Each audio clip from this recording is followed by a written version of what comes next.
tahukah Anda tentang etnis Mandailing?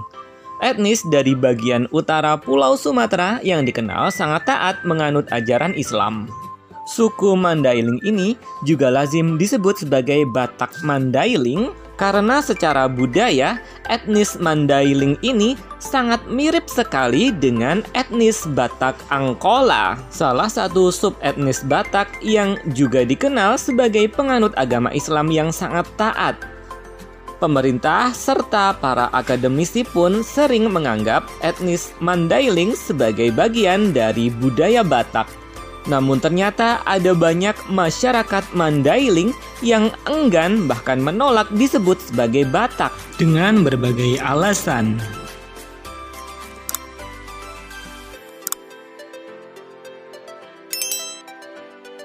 Di antara kaum Mandailing banyak yang senang-senang saja dianggap sebagai Batak.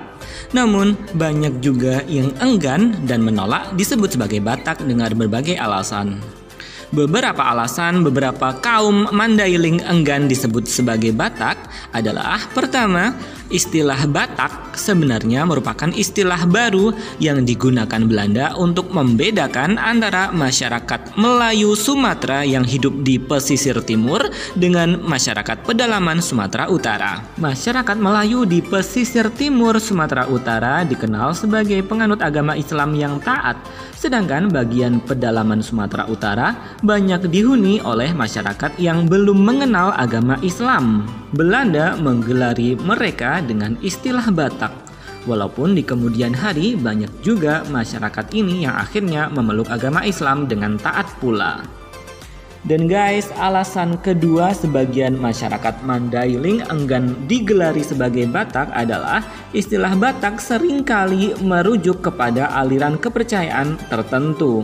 Masyarakat awam Indonesia sering mengidentikan Batak dengan agama Kristen, sementara orang Mandailing adalah penganut Islam yang taat. Walaupun premis ini sebenarnya kurang tepat juga karena banyak juga masyarakat Batak yang taat menjalankan Islam, misalnya sebagian orang Simalungun, Pakpak, Sibolga, ataupun Karo. Terlebih lagi Batak Angkola yang juga sangat taat menganut Islam hampir 99%. Alasan ketiga sebagian orang Mandailing enggan disebut Batak adalah karakteristik orang Mandailing lebih dekat dengan karakter orang Minangkabau daripada Batak. Secara budaya mungkin Mandailing memang sangat dekat dengan Batak. Namun secara watak manusia orang-orang Mandailing lebih dekat dengan orang Minang. Kaum Mandailing adalah bangsa pedagang yang ulung, teknokrat atau akademisi yang pandai, maupun penganut Islam yang taat sebagaimana orang-orang Minang. Demikian tadi di antara alasan orang Mandailing enggan disebut Batak. Namun itu hanya sebagian orang Mandailing saja. Adapun sebagian orang Mandailing yang lain tetap senang-senang aja dianggap sebagai Batak. Dalam sejarahnya, kaum Mandailing pernah berada di bawah pengaruh kaum Padri dari Minangkabau, Sumatera Barat.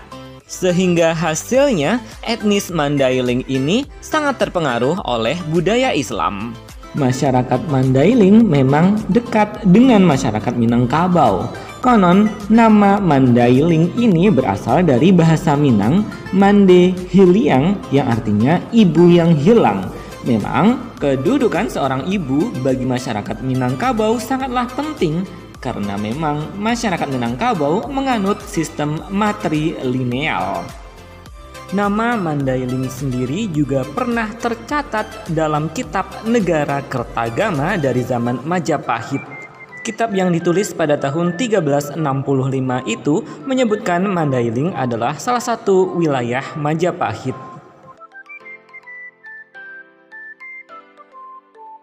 Sebagaimana masyarakat Batak, orang Mandailing menganut sistem marga dalam keluarganya. Di antara nama-nama marga etnis Mandailing yaitu Pulungan, Nasution, Pasaribu, Lubis, Matondang, Rangkuti, Batubara, Marbun, Harahap, Dalimunte, Hutasuhut, Siregar, Hasibuan, Daulay, Pane, dan Pohan.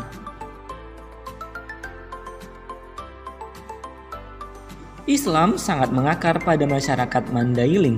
Bahkan hampir 99% orang Mandailing adalah penganut agama Islam, walaupun ada juga sebagian kecil yang menganut agama Kristen atau Katolik. Agama Islam masuk ke Mandailing disebarkan oleh Raja Sumatera Barat atau Minangkabau. Pada masa itu, raja tersebut berhasil menyebarkan agama Islam di Mandailing, namun mengalami kegagalan saat menyebarkan Islam ke suku Batak yang lain. Penyebaran Islam di Mandailing terjadi pada kurun waktu 4 tahun dari tahun 1816 hingga tahun 1820. Ajaran Islam kemudian begitu mengakar pada budaya tradisi Mandailing hingga berbagai upacara adat dari kelahiran, pernikahan hingga kematian sangat diwarnai oleh ajaran Islam. Dalam falsafah hidup, orang Mandailing menyebutkan humbar do adat, dohot ibadat, yang artinya adat dan ibadat tidak dapat dipisahkan. Adat istiadat orang Mandailing berdasarkan dalihan Natolu.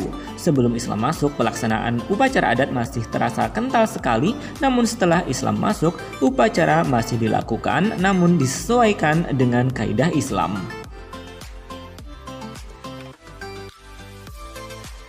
Jumlah populasi masyarakat Mandailing mencapai sekitar 1,5 juta orang. Bahkan diperkirakan bisa lebih dari itu. Masyarakat Mandailing banyak tinggal di wilayah Tapanuli Selatan seperti Mandailing Natal atau Madinah, Padang Lawas, Padang Sidempuan, juga di wilayah Sumatera Utara yang lain seperti Labuhan Batu, Batubara, Asahan, Deli Serdang, juga Medan. Orang Mandailing juga tinggal di wilayah Sumatera Barat terutama di Pasaman, juga di Riau terutama di Rokan Hulu. Selain itu, perantauan orang-orang Mandailing juga bisa ditemukan di seluruh Indonesia. Bahkan di Semenanjung Malaya juga bisa ditemukan jumlah signifikan orang-orang Mandailing yang sudah tinggal di Malaysia selama berabad-abad. Jumlah keturunan Mandailing di Malaysia konon mencapai ratusan ribu orang. Mereka banyak tinggal di wilayah Perak, Selangor, dan Negeri Sembilan. Di Negeri Sembilan sendiri ada beberapa kampung yang berbahasa Mandailing. Masyarakat Mandailing telah mempopulerkan tari tortor dan musik gordang sembilan di Malaysia. Ada juga yang berhasil menjadi tokoh nasional di Malaysia, misalnya Saifuddin Nasution yang menjadi Menteri Perdagangan Malaysia tahun 2018. Itu tadi guys, ulasan singkat tentang Mandailing, etnis muslim yang taat dari Sumatera bagian utara. Wallahu a'lam, alhamdulillah, wassalamualaikum.